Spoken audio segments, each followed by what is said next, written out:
This is Kaijin Country. You can find this over at vacantplanets.bandcamp.com. The band is Vacant Planets, and it's on the release Kaijin, and they gave us permission to play their music here on this episode of the podcast devoted to the classic and sometimes not-so-classic genre cinema of yesteryear. This is Monster Kid Radio, and I'm your writer, host, and producer, Derek M. Cook. Welcome to the show. This week, what we're doing is doing a little bit of cleanup here because I've got some feedback. I know I've been asking for feedback. I've been asking for voicemails and emails. Well, I got some, and Beth is going to join me today to go over some of this feedback. Now, we're not going to hit it all.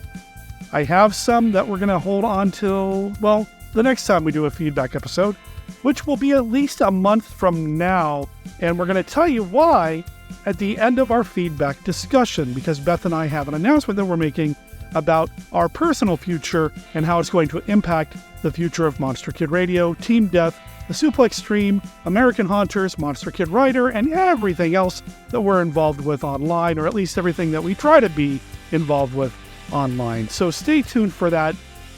Listen to the end so you know what's going on with Beth and I. I do want to give you a heads up. Captain Billy plays heavy in the feedback this time around, and when he starts talking about the Godzilla movies, specifically Shin Godzilla and Godzilla Minus One, he does start to dip into some spoilers. I didn't really put any spoiler warnings in there, so consider yourselves warned now. Also, we've got Kenny's look at Famous Monsters of Filmland, and of course we've got Mark Matzke's Beta Capsule review. So that's what's coming up in this week of the episode. I do want to give you a heads up, though, that if you are in the local area, when I say local for now, I mean the Portland, Oregon area, check out the Hollywood Theater this weekend. They're having an Invasion of the Body Snatchers thing, I guess, because they're showing all three? Yeah, I think there's 3 Body Snatchers films that they're showing. Invasion of the Body Snatchers from 1956 in 35mm. They're showing the 1970s Invasion of the Body Snatchers as well, and then I believe the 90s Body Snatchers film is also on deck for them, so go check that out if you're in the area. Unfortunately, I'm not able to go. I really wish I could, but this weekend, it just is not in the cards for me. But if you're in the area, go check it out. Invasion of the Body Snatchers, 1956. Invasion of the Body Snatchers, 1978. And Body Snatchers, 1993. The first and third films are in 35mm. Also, if you're into this kind of thing, The Dark Crystal is playing, which I know isn't necessarily a Monster Kid movie, but we kind of like it. So they're showing The Dark Crystal outside on Saturday, August 3rd at the, I apologize if I mispronounce this, Champoeg State Heritage Area. It's an outdoor event. Go check that out as well. I'll make sure there's links in the show notes, but you can go to hollywoodtheater.org to learn more about that. Theater is spelled with an R-E at the end. All sorts of cool stuff going on here in the Pacific Northwest and here on Monster Kid Radio, so why don't we go ahead and get into that right after this.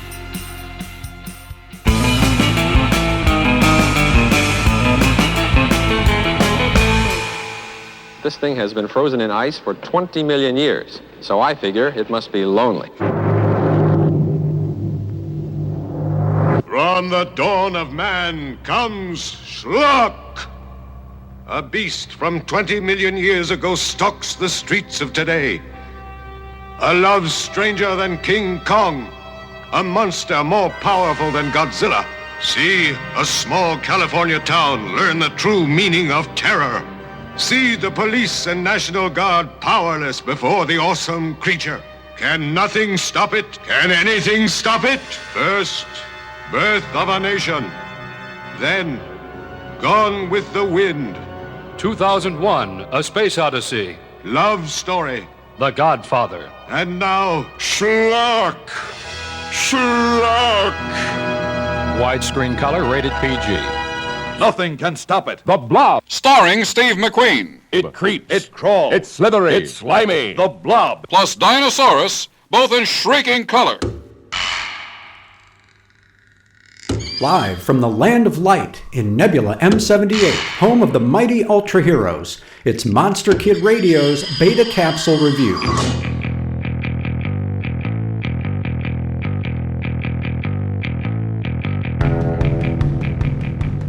Ultraman Ace, Episode 10, Duel, Ultraman Ace vs. Hideki Go.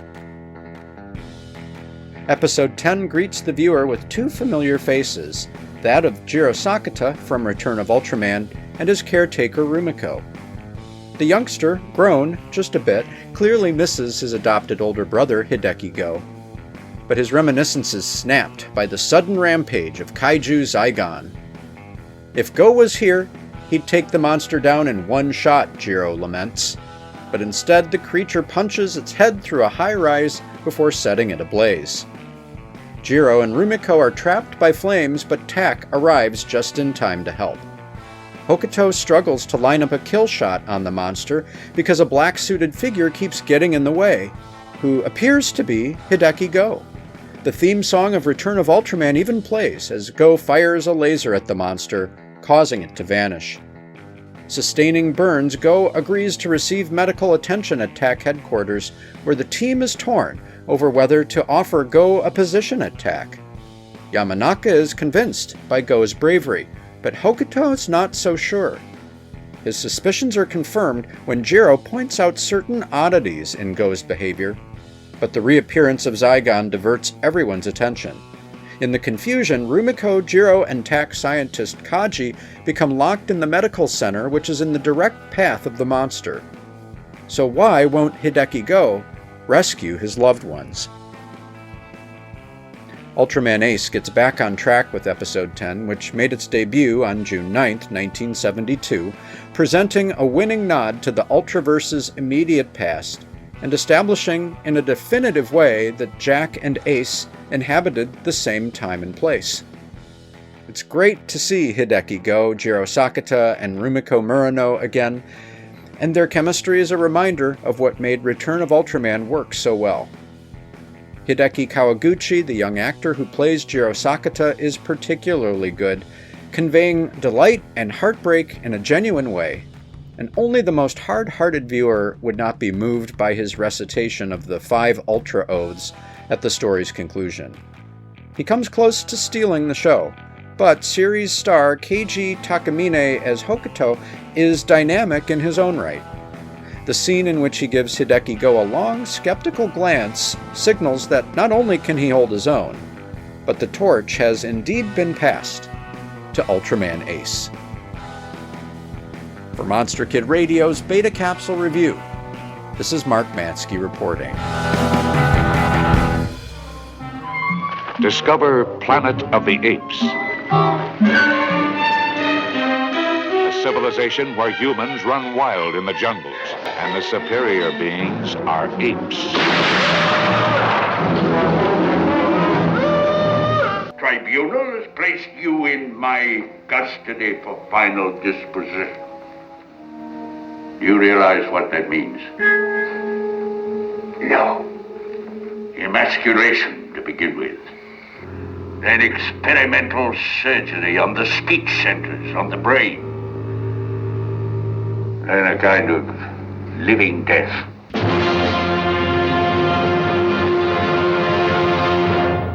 It's so scary, we dare you to see The Monsters Crash the Pajama Party, the first movie ever filmed in horror vision, Hollywood's latest miracle. You'll scream as fiendish movie monsters actually become alive, then crash right out of the screen, go into the audience, and carry screaming girls from their seats right back into the picture to become part of the movie. We warn you, horror vision is not 3D. The movie monsters become real flesh and blood. Be sure to see The Monsters Crash the Pajama Party in horror vision and color. Hello there, Monster Kid Radio heads. This is Kenny with a look at Famous Monsters of Filmland.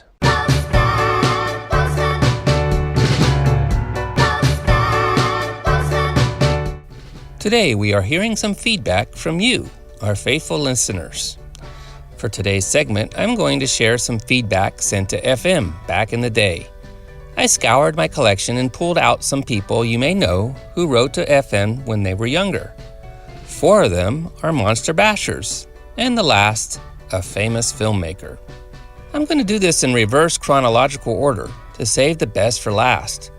First, in issue 176 from 1981, we have this issue dedication to one of the perennial Monster Bash staffers, Barbara Heiss. She card indexed the contents of close to 50 issues of FM and sent them to your editor. Very useful. Very many thanks, Barb. Forey. If you've ever been to BASH, you would have seen Barb at the registration table. Next up is the first of 3 letters that a Monster Bash presenter sent to FM from issue 139 from December of 1977. When I saw the stunning cover for FM 136, I knew it was going to be a great issue, and I was right. I've never seen so many photos and articles about animation movies and models in one issue. Planet of Dinosaurs sounds fascinating, and the models look good. And oh, it certainly was nice to see my dear old friend Mighty Joe Young on page 33. I was also very pleased to see the sketch from War Eagles. I'm sure it would have been fantastic if it had been completed. Anything that the wonder team of Willis O'Brien and Marcel Delgado did would be great. I saw the Crater Lake Monster, and it was poor. Though the animated plesiosaur was impressive, the movie had amateurish acting, cheap production values, and a weak plot, which only shows that even good special effects can't always save a movie. I recently saw Fritz Lang's Metropolis on public television for the first time. It was great. I can see why you are so enthused about it, Mr. Ackerman. It is a visual delight and an exciting epic of science fiction. Debbie Painter.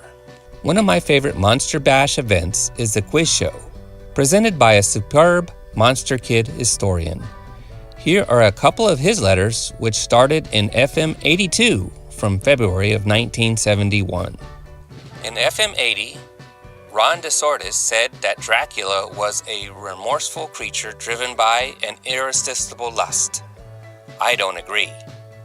I found Lugosi's Dracula a cruel, foul thing of the night. His final conversation with Van Helsing proves this. As compiler of the filmography of Glenn Strange's fantastic appearances in 105, I must ruefully report that through inexcusable carelessness on my part, I excluded The Monster Maker, in which he appeared with J. Carrol Naish and Ralph Morgan. He also appeared in an episode of Boris Karloff's thriller entitled A Good Imagination, scripted by Robert Bloch in 1961. This letter from the great historian was in response to an article from one-time MKR guest Don Glut.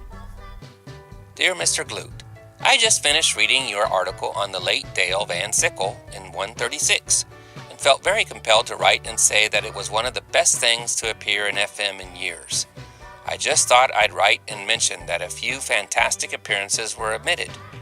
He was Gregory and Bruce Gentry, Daredevil of the Skies, from 1949.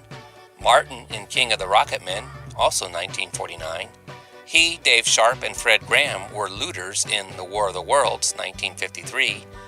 He was also in Abbott and Costello Go to Mars, and a stuntman in It's a Mad, Mad, Mad, Mad World. And Tracer number 1 in Cyborg 2087, from 1966.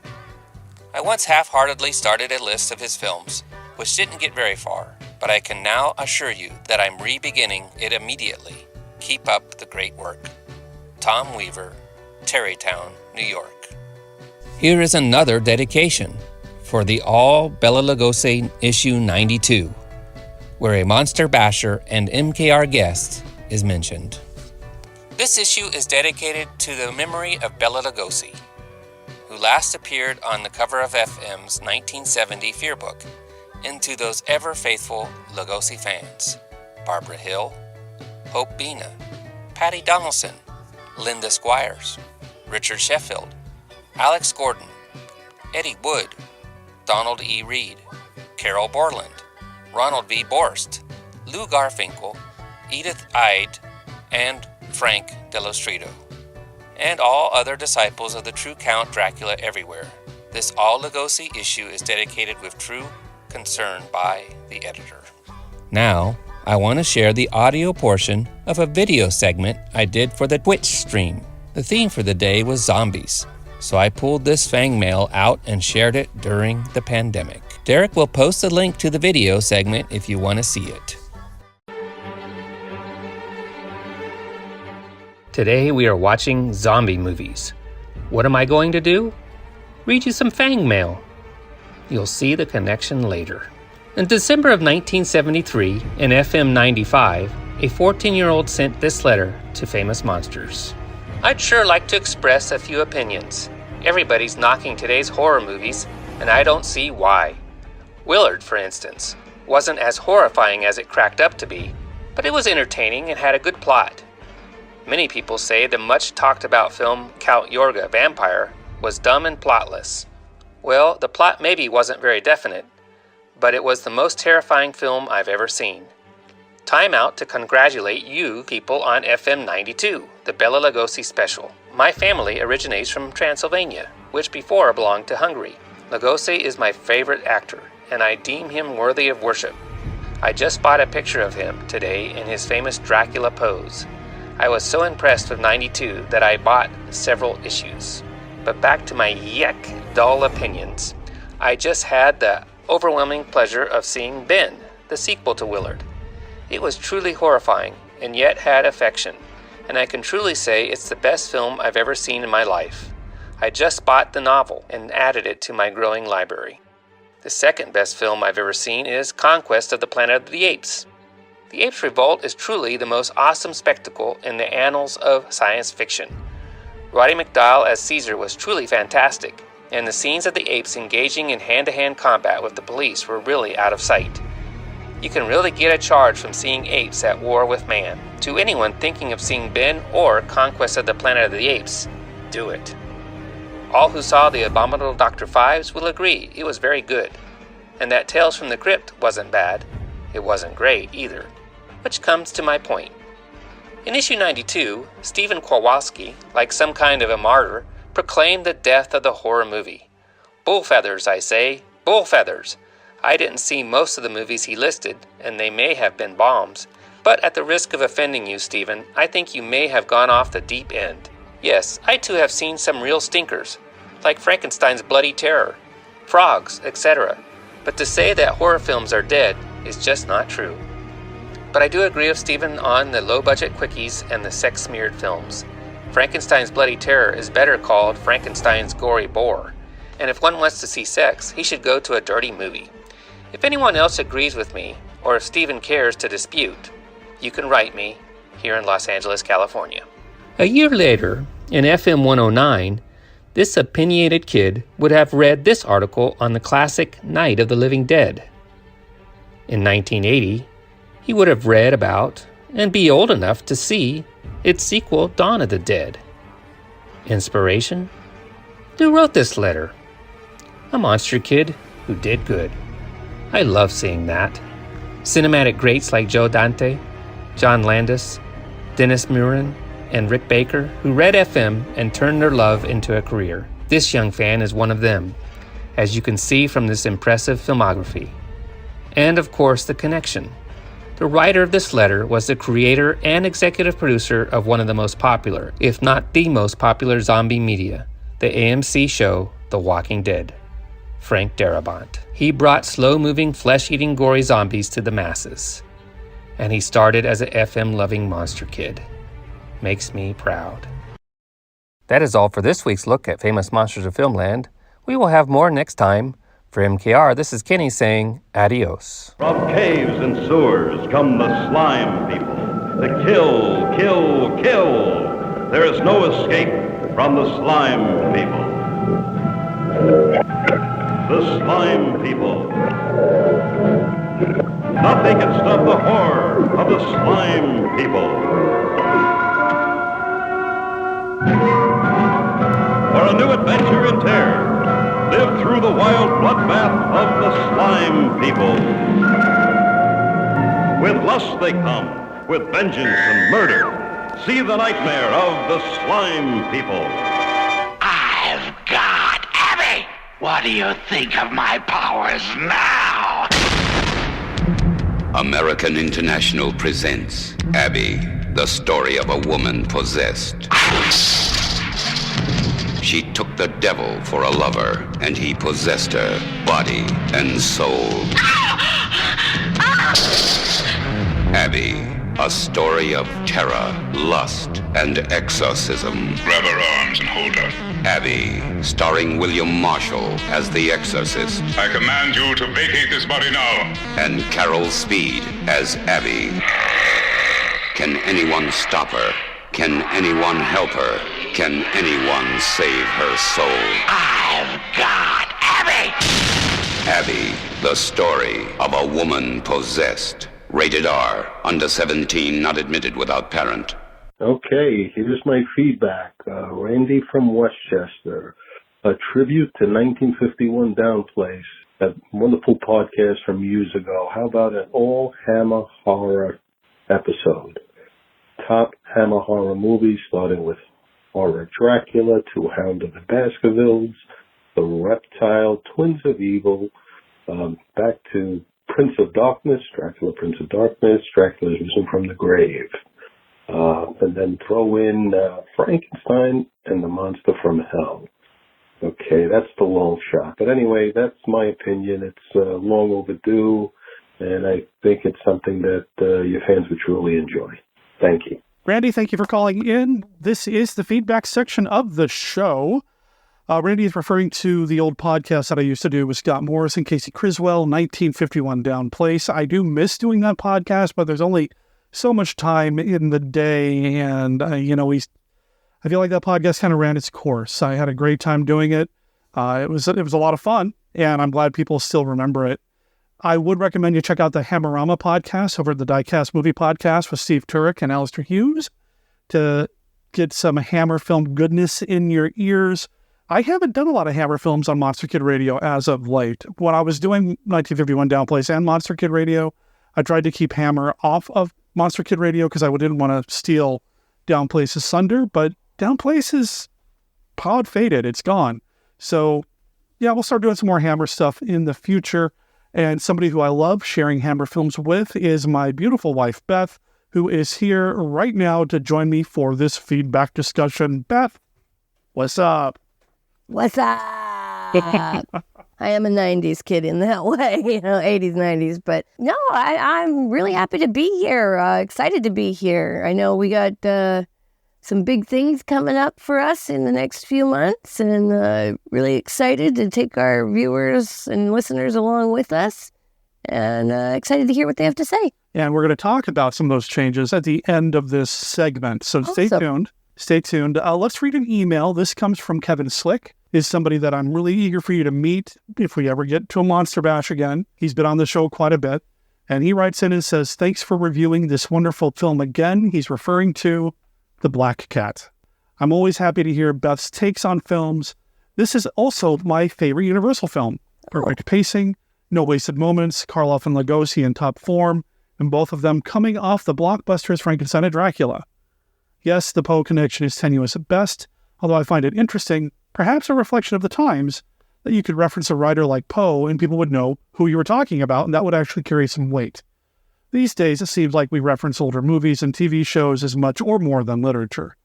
You should really treat Beth to The Raven and The Invisible Ray after The Black Cat. All three are short enough you could watch them back to back in less time than the average Marvel film. Oh, wow.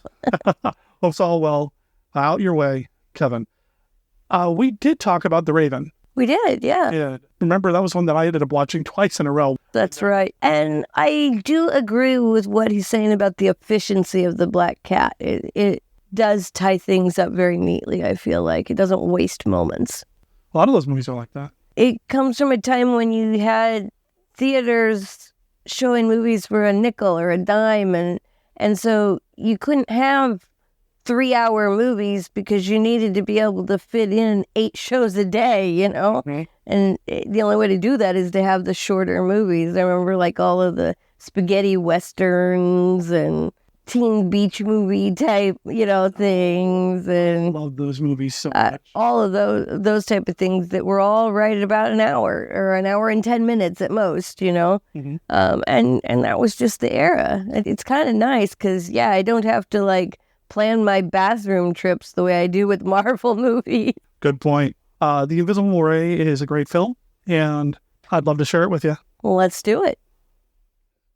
but not right now. Right now, we should answer the rest of our mail. We really should. Yeah. We really should. And, to that end, we have a voicemail. This is the first from Captain Billy. Oh, Captain Billy. Hey, Derek. Hey, group. Captain Billy here. I wanted to comment. I just finished listening to the Black Cat episode, so I had a couple of comments. First of all, the beautiful Beth, the lovely Beth, the wonderful Beth, I saw there was common knowledge among monster kids. The first married couple in bed, and in the same bed on regular television, was the Munsters, Lily and Herman. They were in bed together. I assumed in the 60s because it was so cartoonish, they didn't have an issue with them being in the same bed. But yeah, that predates the Brady Bunch by a good 4 or 5 years there. So yeah, unless I'm mistaken, please somebody call in and tell me I'm wrong. But yeah, I'm pretty sure it was Lily and Herman were the first married couple in the same bed on a television show on American TV. So I think, like I said, I think that's a misconception among the people of a certain generation that the Brady Bunch were the first ones. So it's the one, granted, it was like every episode those two were in bed together, almost. It was plenty of episodes, way more than Herman and Lily. And anyway, moving on. Once again, another podcast I'm listening to, it's the poor Bella argument that Bela Lugosi's career was not as successful as Boris Karloff's. I say phooey. From what I've read, Bela Lugosi was a spendthrift. He would make some money. He would go, there was a Hungarian restaurant/bar somewhere near his home. He lived near the Hungarian community in, I assume, Southern California. He would go in there and treat everyone, pay for everyone's meals, buy drinks for the night. When he came into money, he shared it with everybody in his community. That's the kind of guy Bela was, from what I have read.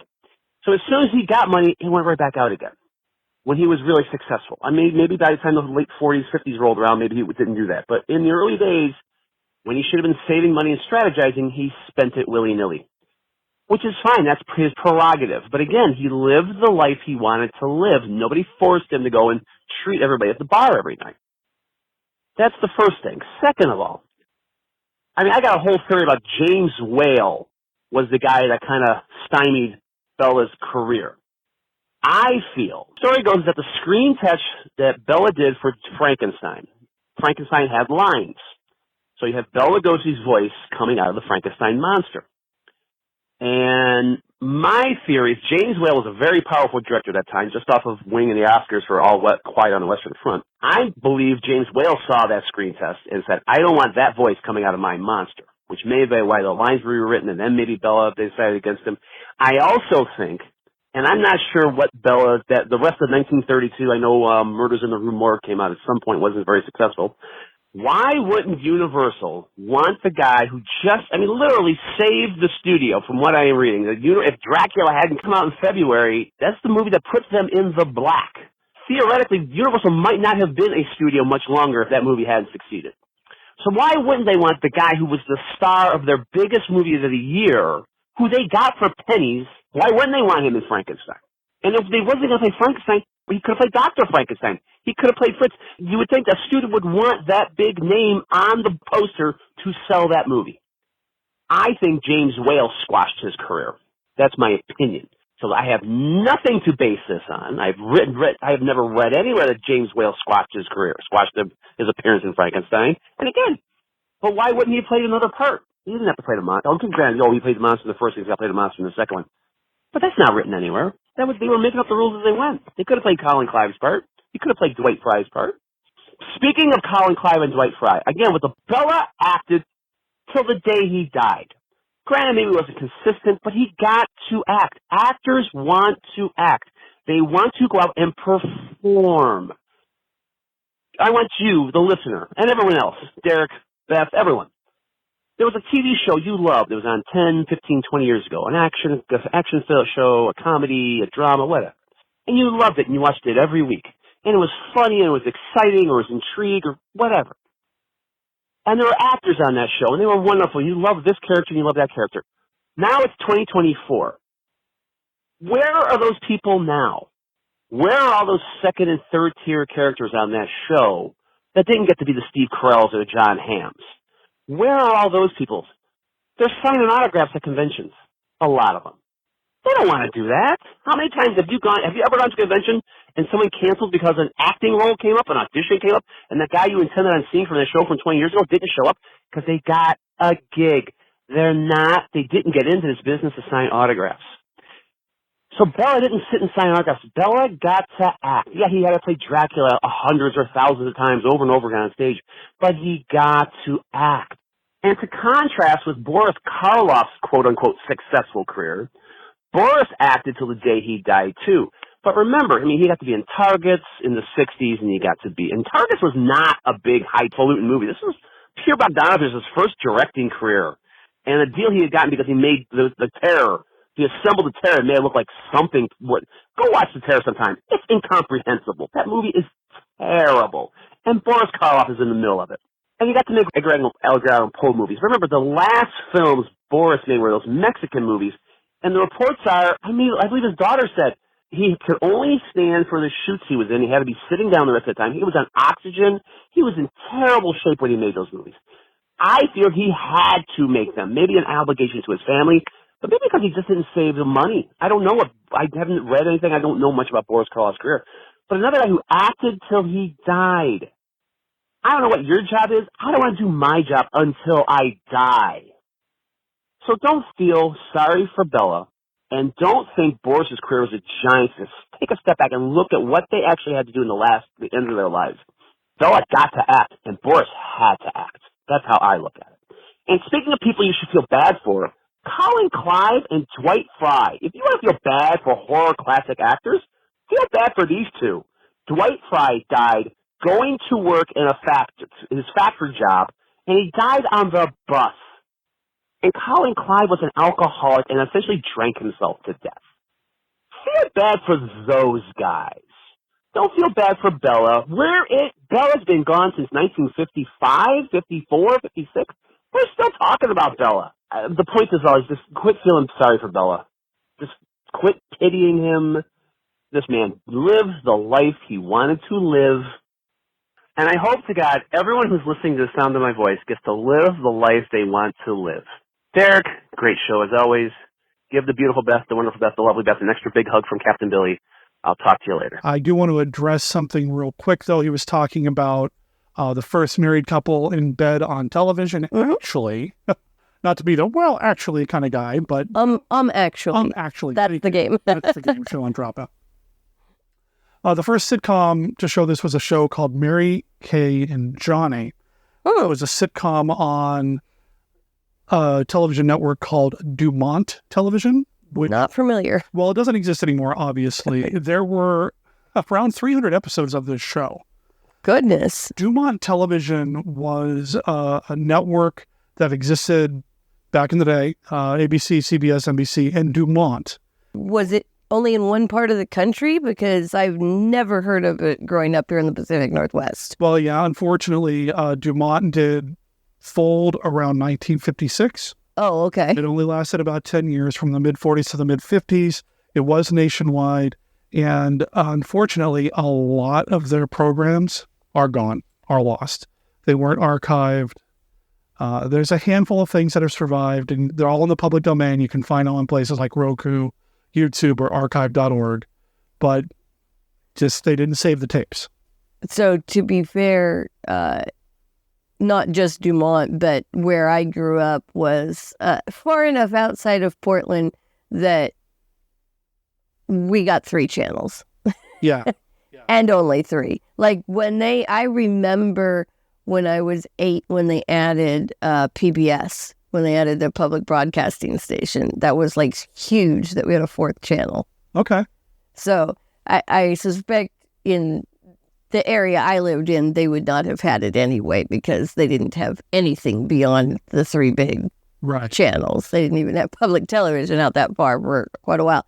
But, that's kind of cool. Yeah, and it did jump to another network. It did end up going to one of the other networks. And I believe that's where the few remaining episodes that still exist come from those networks' libraries. Because in the 70s, most of Dumont's stuff was destroyed for whatever reason.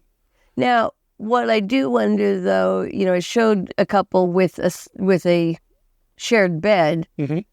I'm willing to bet they maybe weren't quite as frisky in those shots as Herman and Lily. Right. Although, either way, I mean, he's a tall drink of water, and she's Lily freaking Munster. She's adorable and sexy and cute and hot and all of that, all wrapped up in in her cute little shimmering gossamer dress package. So I see why. Yeah. He wants to kiss on her and stuff. But yeah, it is funny that for so many years they showed people as having twin beds. Who really thought that people slept? Not only did my ancestors not sleep like that, heck, I've got diaries from them showing that they just all slept in one big bed. Yeah, one big. Yeah. It was like an oversized king bed that my great-great-great-grandfather had built, and they just all piled in together. Yeah, well, he kept warm, I guess. I wish some of this Mary Kay and Johnny still existed. I'd be curious to watch it. It feels like it's got a very Ozzie and Harriet kind of vibe, that Mary Kay and Johnny Stearns, that was their last name, they were a real married couple, and this was an early example, if not the first example of a married couple kind of doing the sitcom thing like Ozzie and Harriet. I was thinking Lucy and Ricky, but yeah. Lucy and Ricky, George Burns and Gracie Allen. It's kind of George and Gracie. Right, that fictionalized version or hyper-realized version of themselves for sitcom purposes. I find that fascinating too. As much as I love the history of film, sometimes the history of TV is interesting. But the bulk of his message here is about poor Bela, or Bela. Look, I think you can both acknowledge that he got to do what he loved. And, as somebody who's been in the acting industry for, we'll go with over 25 years, because I don't really want to admit quite how long I've been acting. From quite a young age, I was acting. We'll say that, doing little piecemeal work here and there. And yes, there is nothing like it. Performing is one of my favorite things to do, and I would absolutely perform for free if I couldn't get paid for performances. But at the same time, I think there is room to allow that the studio did not treat him equitably compared to other actors in that genre and in the industry. And we should always strive for the equality in those types of things. Somebody shouldn't make less money because they're an immigrant or because they're kind and not demanding. That's, if the job is worth an amount of money, if the skills are worth an amount of money, then it's worth that amount. And we shouldn't be trying to cheat people out of, an honest wage for their work. I agree with something I think we talked about before. I'm not sure I could really see Bela as the monster in Frankenstein. Not just because of the voice, but the demeanor's different, and he's got such a wise look to his eyes that I would have trouble seeing him as the monster, because I feel like the monster, he's a clean slate. Yeah. When he gets zapped awake or alive, he's a clean slate to learn. He's ready to learn. He's ready to fill his brain with information. And I'm not sure that Bela could get to that blank, unknowing stare of a look. I do think he would make an excellent Dr. Frankenstein. Well, he played mad scientist so often in his career. For sure, I would have loved to have seen him play Dr. Frankenstein. That would have been great. I think that would have given a really interesting take on it. And I know from some other things that he'd done and from reading about him that he actually has a pretty passable German accent that he could do if you want him to. Just not an American one, In fact, and I did this years ago, and I think it's available for sale as a sticker. I took the one of the original Frankenstein one-sheets, and I swapped out Colin Clive with Bela Lugosi. Ah, okay. And then I put Tor Johnson in Boris Karloff's face, because I thought that would be funny that Tor Johnson played the Frankenstein monster. Sure. A couple of points that I would like to hit on real quick. James Whale was only involved in the first two Frankenstein films, and by the time Lugosi joined the franchise as Igor instead of Frankenstein, Whale wasn't involved anymore. That was Roland V. Lee who directed that, and Lee loved Lugosi so much, he expanded Igor's role to keep him on set and on the payroll longer than originally planned. Also, how familiar are you with some of these middle Frankenstein films, Son of Frankenstein, House of Frankenstein? No, I have seen House of Frankenstein a long, long time ago. But the rest, no, I'm not really familiar. I do see, though, with what you're saying, by the time he got involved, the director had switched. So maybe that director didn't like him so much. It's possible. I've never heard anything about James Whale's opinions regarding Lugosi, so I'd be curious. It's an interesting theory. It is. And I'm not going to tell you what I was about to comment on regarding Lugosi and his portrayal of the monster, because I don't want to spoil something that happens in Ghost of Frankenstein. No spoilers. Because Lugosi does play the monster in Ghost of Frankenstein. Okay. He does take on the role. Well, that'll be interesting. Is it Ghost? No, I'm sorry. He takes on the role in Frankenstein Meets the Wolfman.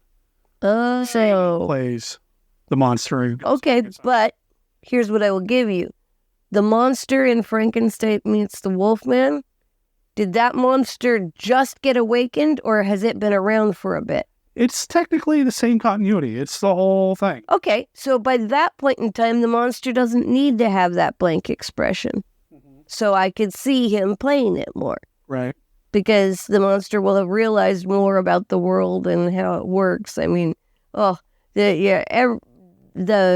whole scene about Friend and the second, it just gets my heart every time. Well, and there are some things that happen at the end of Ghost of Frankenstein, which is what leads into Frankenstein Meets the Wolfman. Okay. That, in my brain, justifies why Lugosi's playing the monster now. Okay. Yeah. That's all I want to say, because I don't want to spoil it. Yep. Nope, that's great. It's a fun ride. It's a fun ride. And one we'll have to take here soon after we get settled, get through a few things. So Colin Clive had his demons regarding alcoholism and all that. As far as Dwight Fry goes, having a heart attack, he was actually still working in the industry as well as trying to make ends meet. Well, you do what you have to. But he also had some, I believe, I'm going to say it because I'm almost positive. He had some religious beliefs regarding medicine that may have led to... They may have contributed to his demise. From what I don't know how true that is, or if that's an urban legend, but that's what I've always been led to believe. Different people have different, whether religious or not, different attitudes towards medicine and medical procedures. So I think people should be entitled to their bodily autonomy. And American Christian Scientist is what he was. Yeah, I believe that they usually don't have a lot of medical intervention. Let's do an email here. Oh, okay. Okay. This comes from Phil L, a.k.a. Bad Shark Blackhand. Okay, that's an awesome nickname. I love it. Dear Derek and Beth, I really enjoyed your collective episode on Dungeons & Dragons alignments with Universal Classic Monsters.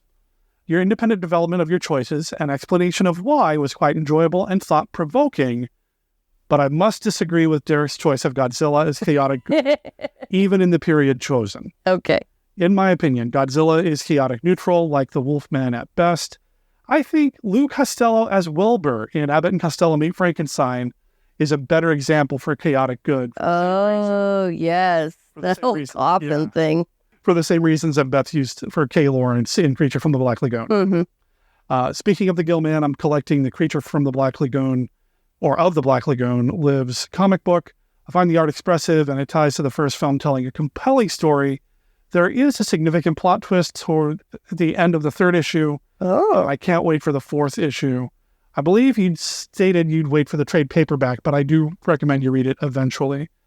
Now, he also starts talking about role-playing games, and I want to give a big thanks to Phil because he sent me that Chill role-playing game supplement. Oh, yeah. Thank you, Phil. And that really, really cool aged letter with the wax seal. It looks pretty cool, yeah. It is really, really neat. I appreciate you for mailing me that. And you're right. Wilbur from Abbott and Costello Meet Frankenstein. Chaotic good to the core, man. Well, you know how much I love Lou Costello, so... I did read the first Creature of the Black Lagoon Lives comic book. I talked about it on the show. I wasn't a huge fan, I'll be completely honest. Okay. But as a trade, maybe if I can find it in a library, I'll check it out.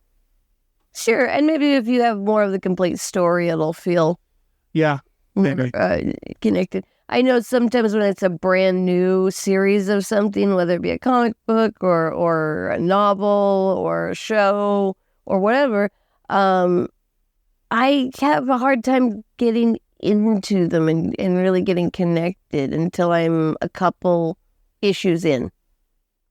Yeah, agreed. Let's see. I've got an email from Vincent Hannum, who was on the show, and he wanted to just say he just listened to the Freaks episode. I agree with so much of your analysis and think you handled the tricky language around disabilities as respectfully as possible. It's a tough but important movie to talk about. Looking forward to what's next.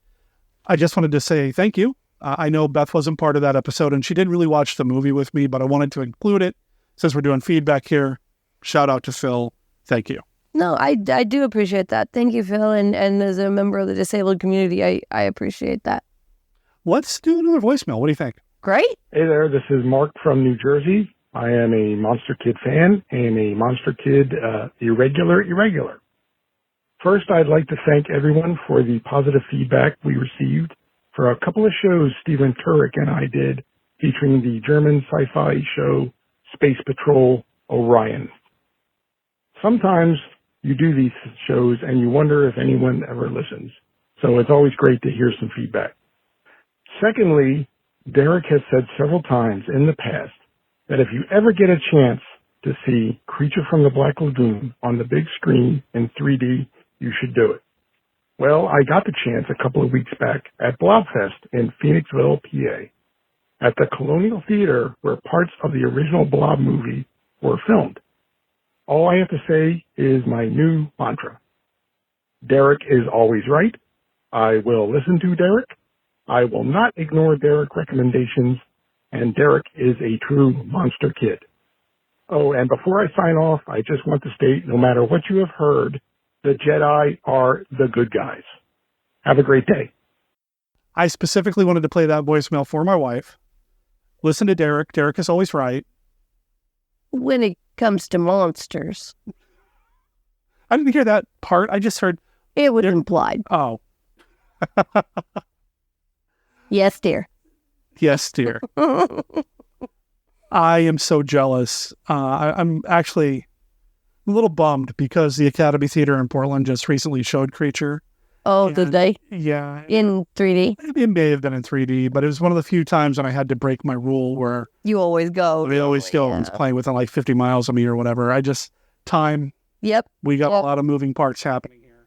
So Yes, we do. So glad you had a chance to see it, Mark. That's super cool. And 3D is a really cool way to do it. I'm kind of hoping, the new thing is they're calling it 4D and 5D. 5D? Yeah, where they start using like your other senses, like they'll add smells or they'll add like air moving through the room or mist moving through the room. They like create special effects in the theater. How cool would that be with Creature? Because, when you're down in like the jungle, you could really get some like smells and sounds and atmosphere going.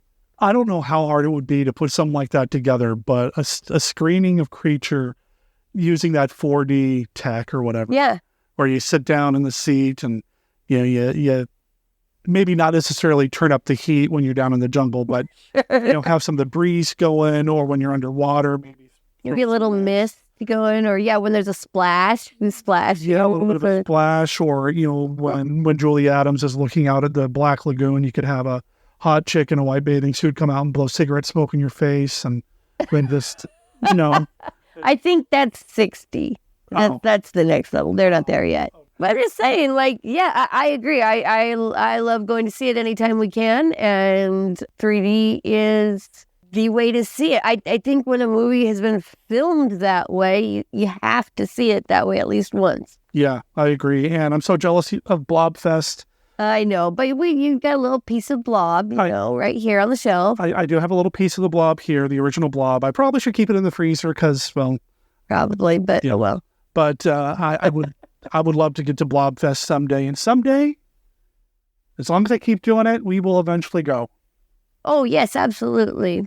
Blobfest and Monster Bash and G-Fest. All of those. Maybe we make it one big trip where we're just cruising across the country in a little motorhome with our cat. There's a YouTube series, just a year of monster conventions. So just load up the monster trailer and get a big Monster Kid Radio wraparound with a Team Death logo in the bottom. Just take it sleigh by sleigh. Wow. Wow. Okay. I was trying to come up with a pun of some sort for you there. But yeah, no, absolutely. Thanks for chiming in and letting us know. We're so glad you had such a great time seeing it and at Blobfest, and look forward to maybe meeting you in person at a future event. He does go to Monster Bash, so maybe we can meet up at a Monster Bash or Blobfest, whatever. I think we may have to go to Monster Bash next year. I don't tease me, bro. I think that needs to happen. In order to do that, if our listeners could all tell one person about the podcast, spread the word a little bit. I think the cash should be there to do it. There we go. I have an email from Diego. Oh. Good day. I finished listening to your episode with Steve on Freaks. So another Freaks episode. Good episode. I've added it to my list of growing need to watch films. Heard about it for 40 years. Well, this will be the one I will actually get around to actually watching, as it's at my local library and they have it in stock. Oh, nice. And I placed an order for it. So Diego, thank you. Appreciate it. Oh, he also says best wishes to me and Beth. Aww. He also included his ID code for the game Godzilla Battle Line, which is the Godzilla game that I play on. Oh, it's the one you play at night before bed. I love this game, and it's free. It's so cute when he's playing it. It's funny. It's free. You don't have to spend any money on it to play. So if you have an iPad and you play Godzilla Battle Line, I would love to add you as a friend on there, especially now there are new features for like having your friends. You could probably set up battles between your friends, but I don't know how that works. They call it the Tomodachi feature, which is a new feature on there where you boost each other's whatever. I don't know. Okay. It's just fun. So Diego, awesome. Thank you. I did add you. Oh, I've been boosting really cool. Let's see. We have more voicemails. You want to do another one? Yeah, let's do it. Hey, Derek. Hey, group. Captain Billy here. Sounds like you're doing another co-hosting shot with you. Derek, it sounds like you're saving up all my voicemails to do all in one deal. Because it sounds like it's going to be Monster Kid Radio with Derek and Beth co-starring Captain Billy. I got my tuxedo out of mothballs just for the occasion. And I must say tonight, Derek, you're looking very dapper. And Beth, that's a lovely gown Beth has on tonight. And I do love a strappy heel. I don't know why I keep putting them on. They keep falling off. But seriously, kids, Freaks. I think I had heard of Freaks in the 70s. I don't know if it was from Famous Monsters. I know for sure Danny Perry's book, Cult Movies. It's in volume 1. There were 3 volumes back in the 80s. Danny Perry. If you don't know Danny Perry's Cult Movies, kids, I don't know what you were doing in the 80s. I found the first copy, I think I found it at the Cleveland State Bookstore, if I remember correctly. And my God, yeah, he covered, I think, 100 movies in that. Maybe 50 movies. He gave about 3 pages of each. Freaks. I know Rock and Roll High School is in that one. Yeah, he might have mentioned The Wizard of Oz. Yeah, but there's 50-odd movies in there, and I know Freaks was one of them. But in my brain, I remember hearing about it before that. So yeah, the ending of the movie with the chicken lady, that did not surprise me because there's a big half-page picture of the chicken lady in his review of Freaks. So here's the thing, that it wasn't impossible for them to create the chicken lady. Okay, who knows what got cut out of the half hour? I'm sure there's a script somewhere. I'm sure it's been reprinted somewhere. So maybe there was a supernatural edge to the movie that got tossed out. Not impossible. I don't know. I'm a fan, not a fanatic. But let's just say this is all cosmetic, and they did tar and feather her. Well, as I remember, Cleo, is that Cleopatra? Again, I saw the movie. The first time I saw it was on Turner Classics Movies, let's say, 15 or 20 years ago. But if it is cosmetic, she's still mutilated. That character, if I remember correctly, the character, she was all about what she looked like. And they ruined what she looked like. And I believe she's been cut in half, technically. So if it is tar and feathering, she has been scarred forever. So that character has to live in hell forever. Where else is she going to live? She has to live with the freaks in the sideshow. She is now trapped for the rest of her life because there's no other way she's going to be able to survive. Maybe that's just a reflection of what her inner mind looks like. Maybe they just tortured her and that's what she thinks she looks like now. But again, I mean, it doesn't take anything away from it. It's still a really good movie. Let's see what else. Oh, and then I'm working at Blockbuster. You were talking about putting the tapes in the VCR. So I used to work at a Blockbuster in Garfield Heights, Ohio. God bless the USA. This was the days where they sent out a 2-hour promo reel for the month. And that is what you got to listen to in the TVs that hung from the ceiling, was those same 2 hours, 8 hours a day, 40 days a week. There's a reason I quit Blockbuster. But we had the kid VCR in the corner there that was right near the checkout counter. So that one, you could put in anything that was G-rated, including Planet of the Apes. So like 10 o'clock on a weekday morning when there's nobody in the store except for you and the assistant manager, so I put Planet of the Apes in just so I could hear something different for once. So the assistant manager came out and lost her mind on me and complained to the district, and she complained to like the boss's boss, she complained to the manager, and the manager's basically like, whatever, there was nobody in the store, it was rated G. She just told me, look, just stick to the cartoons, okay, don't, What else? Oh, Godzilla -1, I wanted to talk about that. So, okay, everyone's had their chance. If you haven't watched it yet, I'm going to ruin it for you because I want to talk about that final scene. See, now here's the thing they always talk about movies. A complaint I hear from a lot of movie reviews is that a movie is manipulative. Oh, it makes you feel they had this music swell come in and then you feel this way. This stinger comes in and now you feel that way.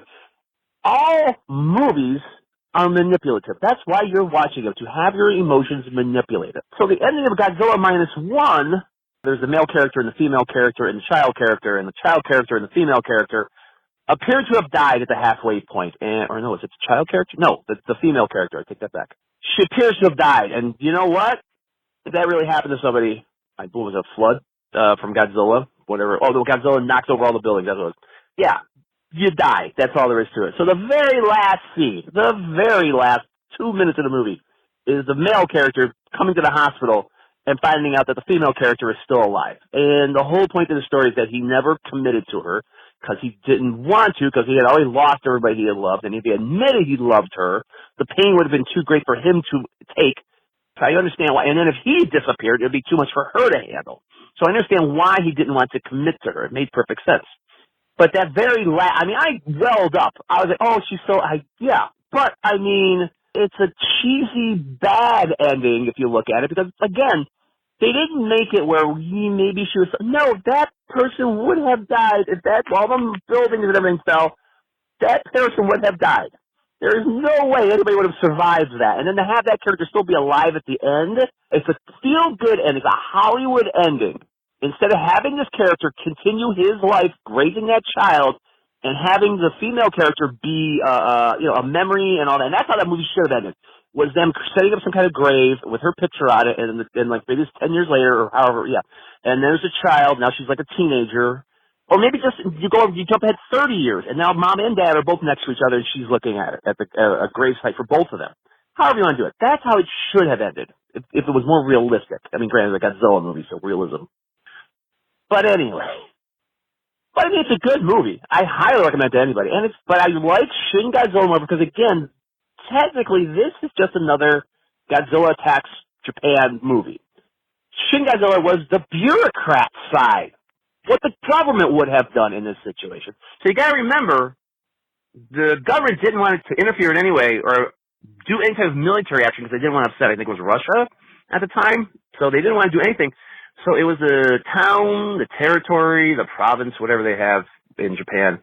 They were going to take up arms and figure out how to fight Godzilla on their own. They had to do this themselves. So it's another viewpoint, but it's not, like I said, the Shin Godzilla, like I said, I really liked it. And like I said, that twist in the middle of Shin Godzilla, that shocked me when that happened to that character in the middle of Shin. Maybe you discussed it in the episode. I don't want to ruin it in case anybody hasn't seen it. All right. So anyway, I'm just babbling now. Derek, great show as always. You give that lovely wife of yours a big hug for me. I'll talk to you later. Let's see, Captain Billy, what was I doing in the 80s? Oh, right. Learning to walk and going to elementary school. So, yeah, I wasn't quite catching some of those movies. I'm a youngin'. So, yeah, I wasn't quite doing that. But I do hear you on the, working at Blockbuster and the same thing over and over and over again. I didn't work at a Blockbuster, but I did work at Sears when Finding Nemo came out on DVD and VHS, and I can still hear those seagulls in my nightmares. So when I worked at Blockbuster Video, at first it was a franchise. Mm-hmm. And as a franchise operation, we had a little more... leeway? Yeah, leeway. Okay. I say freedom, but leeway. So we were able to watch G and PG movies. Oh. Which is why I always put in Poltergeist or Beastmaster, because I thought that was hilarious. Really? Poltergeist? Yeah. Poltergeist was PG. God. So Poltergeist, even though they're smoking dope, PG, and the guy peels his face off in the bathroom. Yeah, that one. Beastmaster, topless Tanya Roberts, PG. Only topless. Yeah, only topless. Which, of course, all the guys in the store stopped when that happened. Yes. And watched. Of course. But when we became a corporate store, that's when we started getting the promo tapes. Yeah. I had to play those. So I lived through both eras. Yeah. That was not fun. So yeah, we definitely feel for you on that one. But the other one, I'm just not relating, buddy. Yes, my wife is 6 years younger than me. You just had a birthday. 7. Yeah, they're 43. 7.5 years younger than you. Yep, just a kid. Yeah. Just a kid. She's a millennial, but she's one of the cool. Barely. But she's one of the cool ones. Yeah. I'm one of the elders. The ending of Godzilla -1 being cheesy. What do you think? I liked it. Yeah, and he did too. He said he willed up on it. It's a little bit. I didn't mind it. Now, I didn't mind it, but it is a little bit. It is, and I think it's okay for that. Now, for me, what I would have changed. Now, Captain Billy said he would have let, maybe we had a final shot where, she didn't survive. And as the years go by, he's at her grave site with the kid growing up, that sort of thing. I don't have a problem with her surviving. What I would have changed is the one shot when he's getting in the new experimental plane. Mm-hmm. And the person who's making the plane flight worthy tells him how to eject at the last minute. Yeah. I would have taken that out. Not that I didn't want him to eject, but he was ready to give himself up. He's done because he thought the love of his life was dead, and he's ready to finally make that sacrifice that he didn't during World War II. Yeah, absolutely. I would have had the mechanic tell him, you've got to hit this button for this to work, but really, it's the eject button. Sure. When he does eject, it's like a surprise. This time, he would have fulfilled his purpose, but still survived. The pre-flight instructions seemed a little odd. I would have skipped that, and that way, that... Like, if I ever get in a plane and an air host or hostess starts doing that, no, I'm not flying. Yeah. We have more feedback to go over, but... We do. But we have time constraints on us because there's a lot of things happening. I appreciate all the feedback that came in. I really do.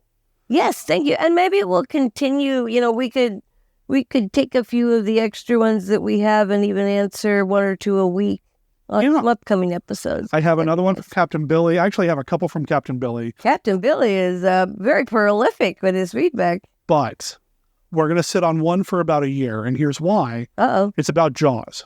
Oh. And I also have a voicemail from Steve Sullivan about Jaws. Okay. And I've committed to doing a Jaws special once a year on Monster Kid Radio. Okay. So we're going to play those during the next Jaws episode next year. Right. But we do want to talk about some changes happening to Monster Kid Radio Central. And I did mention Team Death, the Suplex stream, and everything else we've got going on. Yeah. We're moving. We are moving. If you follow us on Facebook, well, Beth already kind of announced. We're going to the Phoenix area. We're moving to Arizona.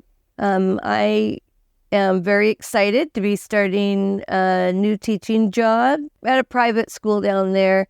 Really excited to be working with kids, nearly full time and doing what I love. And the even better part is we're getting to move somewhere where we're near family that we haven't gotten to spend a ton of time with. We love the Pacific Northwest. Beth grew up here, and I've lived up here long enough to consider myself pretty much a local. Sure. Oh, you've been here for a while ago. I've been here a couple decades. Yeah. Oh, yeah. I love it up here, and I love all the stuff. I love the theaters. I love Pal's books. I love the Lovecraft Film Festival. I love all the different events that we get to go. All the weirdness. All the weirdness. However, we've been trying to find our place since we've been back from Kuwait. Mm-hmm. And we haven't been able to find a haunt job for Beth or me, really. And it's not that there aren't jobs. We haven't found something that's the right fit. The right fit, something more than, 10 hours a week. We're looking for something career-wise. We're looking for full-time work or something that we can make a living at. And, the opportunities just haven't worked out for us yet. So Beth, who has been teaching in the meantime here in Vancouver, found a teaching position in Arizona. And there are haunts down there that we're going to participate in. Well, absolutely. And we're not saying we're not pursuing the haunt industry. We certainly are. But we need something that's not seasonal, and we need to find work. And Beth found a great teaching position. I'm really, really excited about it. I'm not going to go into too much of where it is or anything like that. It's in the Phoenix area. It's in the Phoenix area. One of the things I get to teach that I'm super excited about is ancient history. We do both the history side of it, but also a literature component. And so we get to go through and do mythologies, which involves lots of monsters. So really excited to get to super teach the kids about all my favorite monsters. Really excited about all of that. My mother lives down in the area. In fact, we're going to be staying with her at first until we get our feet underneath us. Also, our niece and our sister-in-law. Yeah, so Lori is down there and Lexi is down there as well. And Lexi, I've been wanting to get on the show anyway. We've been talking for years about being on the show to talk about Wizard of Oz. She loves the Wizard of Oz. Oh. And I would love to get her on here to talk about that. Great. Yeah, we should do that. We've just been chasing each other. We'll bring the show to her. Yeah. If she's not going to set up a time to Skype, I'll just show up at her house. But we're going to be moving down there. And that's just one of the moving parts. I don't want to get into it too much because it's not necessarily my story to tell, but Beth has also been facing some medical challenges that we are overcoming. Yep. I did post on Facebook right before her birthday. If you're considering sending a birthday gift to Beth, maybe just send money because some of these things are going to cost money, and there are costs involved. The best part, though, is we have a few different medical things that have been going on that were things left over from my past. I know many of you know that I'm a survivor of domestic violence, and so I had some lingering physical effects from that we're finally taking care of. One of which is fixing the rest of my smile, which I'm so excited that starting tomorrow, I am going to have a brand new, bright, big, beautiful smile so that when I meet you all at Monster Bash or Blobfest or at Terror Traders in Arizona or anywhere down there, I can give you a great big smile and show you just how much I appreciate all you monster kids and your support. And, for myself, but also for my forever person, the person that means the most to me in the world. So I really appreciate how supportive and loving this community has been for Derek and how much it's embraced him and taking care of him until I could. Not that y'all are being replaced. Y'all are definitely my tribe. It's just that this tribe now also includes Beth, and you can just deal with that. And one of the neat things about being in a larger metropolitan area is there are going to be some more opportunities for Monster Kid events and for us to maybe meet some more of you out at things and also to attend more things. Yeah, so they just had Mad Monster Party, which is their big horror convention. I know Terror Traders is doing Gathering of the Ghouls here soon. There's a handful of anime conventions, which isn't necessarily my bag, but, maybe. Well, it could be if it was the right one. You've been enjoying the anime you've watched with our daughter. Yeah, Demon Slayer is pretty dope. But there's conventions down there. And I know that Terror Traders does a semi-regular movie screening night. So, we might have an opportunity to get involved with them.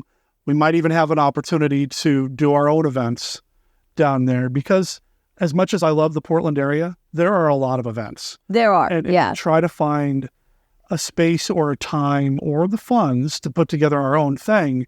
It can be tricky. It can be tricky because scheduling and logistics are at a premium, man. They know the Hollywood Theater doesn't have to give up their entire business for a weekend for the Lovecraft Film Festival. They do. But the chances of them doing it for anybody else, they're already losing business that weekend. So are they going to do it again for somebody else? Right. Yeah, there's just more opportunities for expanding. I love the people that we have up here. Me too. Big shout out to Matt, Tom, and Jeff in particular. The three of them, in addition to Mike and Scott Morris, were my groomsmen at my wedding. And my relationship with Tom and Jeff and Matt are so special to me, as well as anybody else that I've met up here in the Pacific Northwest. Chris McMillan comes to mind Chris, I haven't heard from you in a while. I hope you're doing okay. But everybody up here is awesome, and I plan on staying in touch as best as I can. Mm-hmm. We'll set up some Discord watch parties, and we'll try to get more serious about bringing the Twitch stream back as well, where we can kind of connect and interact and do more streaming as well. We're pretty excited about it, though. I don't have a job lined up yet in Phoenix, in that area. Let's talk timelines. Next week, I'm a bachelor for about a month. Yeah. Physically, but not in spirit. I get to do a fun 2-day drive down to Phoenix before my teacher training and setup. She starts next week, folks. They start school early down there. Because we can't do things with a long planning time. This reminds me of how we put everything together to go. For Kuwait, yeah. Next week, she drives down with her dad. Her dad flies back. And then around Labor Day, she's going to fly back up, finish helping me pack, fly back down with Wednesday. And then about a week later, I'm driving down. Yeah. That way, poor little Wednesday doesn't have to drive all the way down. Yeah, Wednesday we'll fly home with her. We're staying with my mother for a short period of time, but we will be looking for a place to rent of our own once we get our finances figured out. Because finances, I can admit, I'm not a financially healthy person. And the cost of living down there is cheaper than up here. So I'm hoping that'll help me get myself figured out. I will be selling some more things on eBay. Pay attention to that. That'll all go toward moving costs and packing costs and things like that. Some more books, maybe a couple of Lego sets, some movies. Every purchase is greatly appreciated, folks. For sure. Maybe a few games even. Maybe some games. We're going to be selling some stuff on eBay, so pay attention to that. Or Facebook Marketplace if you're local in the area. If you are down in the area, of course, we'd love to see you. I'm sure Beth would love to connect with. She's going to be there with my mom, who's great. Yeah. But she's going to be there with her mom. With my mom. I would like some friends under 60, please. Yeah. You know, and I've already started looking out for like game groups and movie groups and fun stuff, but she wants to get involved in community theater down there too. I will miss all my community theater folks up here. Yeah. Love y'all. Yeah. I mean, a lot of the people that were in the bridal party on your side from theater. So, you know, shout out to, Rachel and Yael and Lexi, of course, and Shanna. And one nice thing is, our daughter Jen still lives up here in the Portland area with my folks and my big extended family. So we'll definitely have reason to come visit. Oh, yeah. Yeah. This is not a forever, we're never coming back kind of thing. I don't think I could leave the Pacific Northwest. Permanently, no. Not at all. And we don't know how long we're going to stay down in Arizona. The contract, I think, is for a year. For a year, yeah. We'll start with that and then see where we go. Nice thing, the school I'm working with does have schools all over, and so there is an opportunity in future, if needed, to move to a different location. And speaking of school, I'm looking to go back to school, and Arizona's got quite a few programs. And maybe I will get back into wanting to do film type stuff and video type stuff. I think you do want it because your voice got real high there, and that's what your voice does when you really, really want something. I'm kind of thinking about it, and ASU has a film program, so we'll see. Come on, y'all. Let us know. Do you think Derek should go back and complete his dream of film school? Finally finishing a film. Or a degree of some sort? Yeah. But that's also coming up. Because of this, Beth's involvement in the show for the next month might be a little limited. Yeah. We might try to do some Skype stuff, but we'll see. And as far as like my content, I've already talked to Steve Turek. Not because I was going to tell him like, hey, do some more content for me, but just to kind of let him know what's going on. Because I wanted to give the contributors, people who can contribute content to the show, a heads up ahead of time. And he's already talked about reaching out to people. But Mike Ramsey also has recorded a bunch of stuff from Monster Bash. Oh, fantastic. And as in tradition here on Monster Kid Radio, right after Monster Bash, I try to play some of the presentations. Okay. If they play well, it's just audio. And I'm looking forward to it. Also, Scott Morris from Disney, Indiana, my former 1951 Downplace co-host, has sent me an audio file from Monster Bash as well. I haven't listened to it yet, but I did download it. Lots of things happening. Again, thanks for all of your support through all of this. Monster Kid Radio listeners, you've been with me, and I just speak for me now, not to exclude my wife, but you've been with me for over a decade. You've been with me through various illnesses. You've been with me through a divorce. You've been with me through a ton of negative things. A pandemic. Pandemic. You've been with me through a lot, and I want to thank you for that. I don't plan on going anywhere in terms of the podcast. But physically, we're going to Arizona. So, Anything else you want to add before we let you go and we wrap up the rest of the show? Just that, any of our monster kids that are down in the Phoenix, Tempe, Mesa area, if you have recommendations for us for your favorite movie theater or game shop or best vegan or vegetarian food, let us know.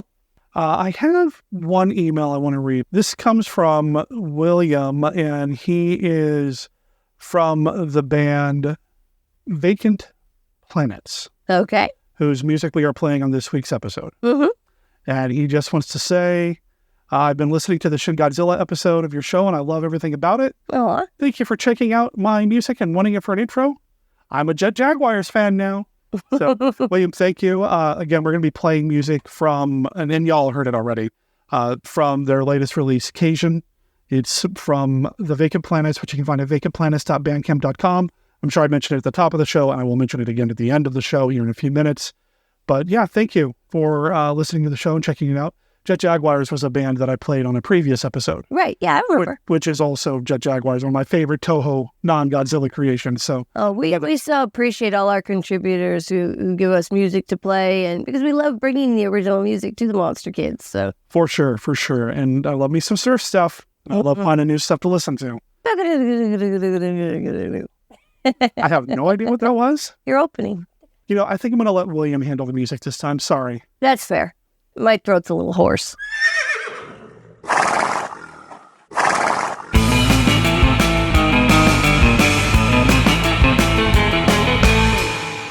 I'm Al from New Zealand. And I'm Stephen from Maryland, USA. We are Hammerama. Welcome to our new podcast, Enter Freely and of your own will. Part of the multi-award-nominated Diecast Movie Podcast, Hammerama is a wide look at the world of Hammer horror from either side of the globe. Each month, we will throw a die to decide which category from the film vault of Hammer we are going to discuss. The Dracula, Frankenstein, or Mummy cycles, science fiction, prehistory, or the experimental 1970s. We will cast our international eyes across then and now reviews of the movie, its place in the Hammerverse, our encounters with the stars, a film poster critique, and unusual associated merchandise. So join us for our bite-sized discussion of Hammer's gory glories, stitched together from both ends of the earth. Hammerama is a proud part of the Diecast Movie Podcast. Well, you've made it to the end of this episode of Monster Kid Radio. Thanks for listening. Thanks for sticking around to the very end and for all of your support. I meant it earlier when I was talking with Beth, with you, about how much I appreciate all of your support to me over the years here on MKR and most recently as well. Now, that recording took place earlier this week. As of today is Friday, August 2nd, Beth has had her dental procedure done, and she is recovering in the other room. She is not up for getting on the microphone right now, so you'll have to forgive her, but she wants to say thank you to everybody and just to appreciate you supporting her and that sort of thing. And then, like I said, she is flying out of town. She's flying down to Arizona next week, and I'm going to be away from my baby for about a month while she is getting things up and running down there, making room for us in my mother's house, as temporary as it's going to be. And yeah, that's what's going on. I'm looking forward to the changes. I'm going to miss a lot of things about being up here, but I'm looking forward to everything.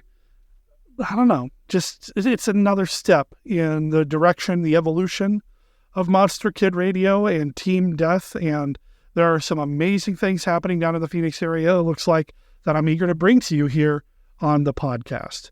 What's coming up next week on the podcast? I have no idea.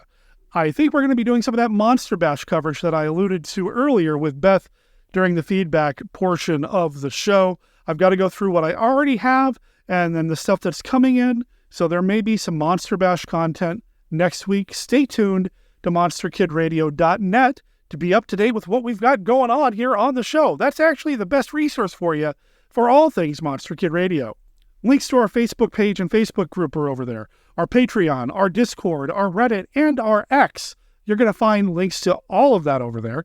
You're also going to find our Amazon affiliate link, which you can use to shop at Amazon as you normally would, but you help us out because we get a tiny percentage of the sale, the profits. I don't know how they figure it out, to be honest with you, but it brings in a couple of dollars a month, and I appreciate you doing that for supporting the show the way you do. The best way for you to support the show, though, is just to let people know about our website, to let people know about the podcast, and to let people know about Monster Kid events, monster movies, conventions, signings, whatever, in your neck of the woods. And if you want to call in and let us know about those events, Beth? Have something you'd like to share with Monster Kid Radio? You can email the podcast at monsterkidradio@gmail.com, or you can call and leave a voicemail at 360-524-2484. Of course, that contact information is also available on our website. Monster Kid Radio is a Team Death production. All original content of Monster Kid Radio is licensed under a Creative Commons Attribution, Non-Commercial, No Derivatives 4.0 Unported license. You can learn more about Team Death or other projects like Death Designs, Mail Order Zombie, Monster Kid Writer, and more at www.teamdeath.com. Remember, death is spelled D-E-T-H. That's teamdeath.com. Please rate and review Monster Kid Radio wherever you download your favorite podcasts. This is Kaijin Country, is copyright 2024, Vacant Planets. You can find it on the release Cajun at their website, which is vacantplanets.bandcamp.com. Check this one out. Check out their entire discography and let them know that you've heard about them here on Monster Kid Radio. My name is Derek M. Cook. I'll talk to everybody next time. Ciao.